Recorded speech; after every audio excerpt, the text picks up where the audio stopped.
Democratic State Representative John Bryant of Dallas. Thank you so much and welcome back to Eye on Politics. Thank you. Good to be with you.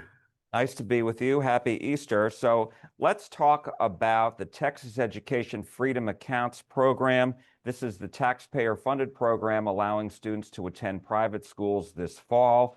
And so the Texas Comptroller's Office, which is overseeing the development of this, just released the latest numbers, and that a total number of applicants amounted to more than 274,000. And when they just looked at those eligible, it was more than 247,000. Another 2,200 are under review, and about 25,000 were ruled ineligible.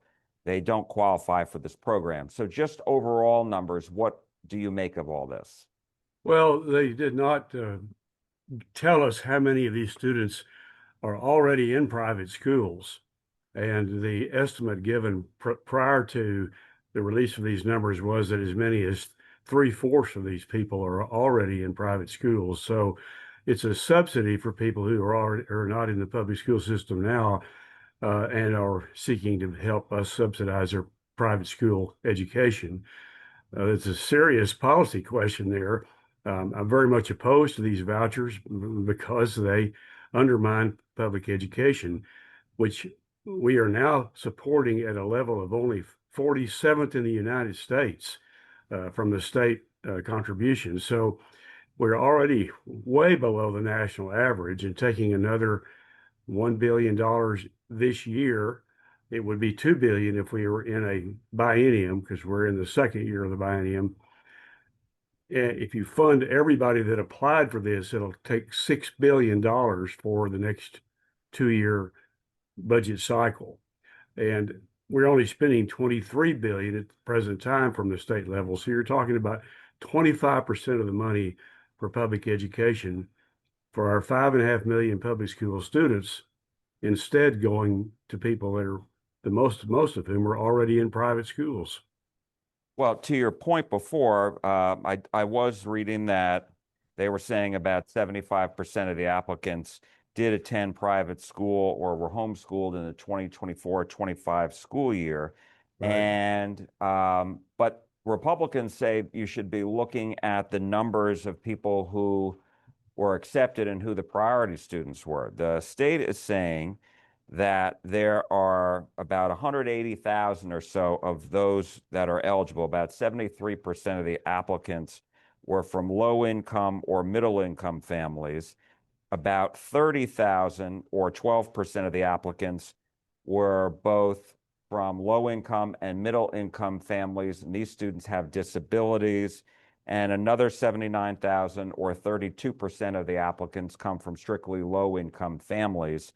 And when they add it up, they say the first priority tier, which is the disabled students, and then the second priority tier, the low income students, the money's going to run out somewhere in that second priority tier. So what do you make of that? They're saying that the design to gear these programs for, low income families, those with disabilities, is what is achieved. This is what they're saying. Well, that's not the design of the program. The design of the program is to encourage people to put their children in private schools at all levels. And the law that was passed, which I opposed, to set up the voucher system, requires the comptroller to come back in the next biennium and ask for the amount necessary to pay for everybody who applied. That would be $6 billion.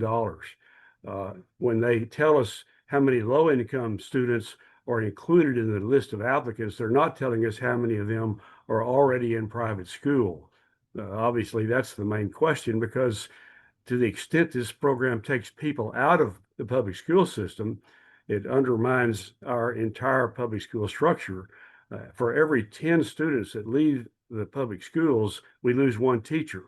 For every one teacher we lose another contributor to our teacher retirement system. Meanwhile, we have to pay for the buildings and the operations of the public schools, while the Republican policies are draining students out of public schools. It's a very bad program from that point of view. But obviously, they have tried to obfuscate the main question: what's the impact on the public school system, which would only be known if we know how many of these kids are leaving public schools in order to get this private school voucher. And they've not told us that, I think, because they don't want to reveal the fact that as many as three-fourths of them are not in public schools, they're in private schools, and all we're doing is subsidizing people whose kids are already in private schools. And so, what is your biggest concern then going forward in the next legislative session that's going to be starting in January? My biggest concern is that we have 5,500,000 public school students, and they are our future. And taking this much money away from a system that's already grossly underfunded, we're 47th in the nation in the state contribution to public education. Taking money away from that is absolutely the wrong policy. We need to be putting more money into public education, not diverting it off into an ideologically driven MAGA Republican notion that we should be paying people to put their kids in private schools or paying them to homeschool. And now the state legislature did increase funding for schools last year in the last session. So you're saying that's still not good enough. Well, I'm looking at the national ranking for the state contribution to public schools. I'm looking at our very high local property taxes that are a result of reducing the state contribution, which has to be made up by our local school districts. And I'm looking at the future. The future is the 5.5 million children that are in public education. If we want a strong, well-educated workforce, we've got to pay to educate those children, our children. And if people want to send their children to private school, that's fine. No one objects, but that's not a state responsibility. If we fund everybody who applied for a voucher this time around, the cost over a 2-year or biennium will be $6 billion. That's a very large amount of money out of a strained education budget already. And so, how will Democrats try to fight that? Well, we will try to, I'm sure, try to eliminate the vouchers because we oppose them in the first place. And certainly we'll try to minimize the amount of money that is uh, applied to the voucher program. And what do you say to Republicans who say, the school districts are monopolies and that families should be given a choice? Families have a choice. If they want to go to private school, they can do that, and many do. But about you know, we don't pay for a choice for everybody to do things privately. We have public parks, we have many public institutions. We pay for the education of 5.5 million kids. If people want to choose to send their kids to private school, more power to them. I choose to support the public school system, which is our state responsibility.